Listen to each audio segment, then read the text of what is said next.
Hey everybody, my name is Marcus, and in this video I will show a simple way how you can set a GIF background in Google Chrome. So let's start. The first thing you want to do is just be in Google Chrome, and right here you just want to write, I don't know, let's see, Buddha, right? And go to images and then tools, right? And you just change the type to GIF, right? And when I have it, so these are all GIFs, so I can like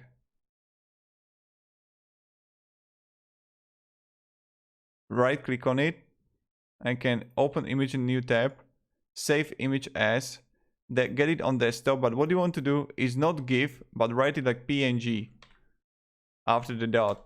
Right click on it, and now click on your tab, customize, upload from a device, go to desktop and just click it.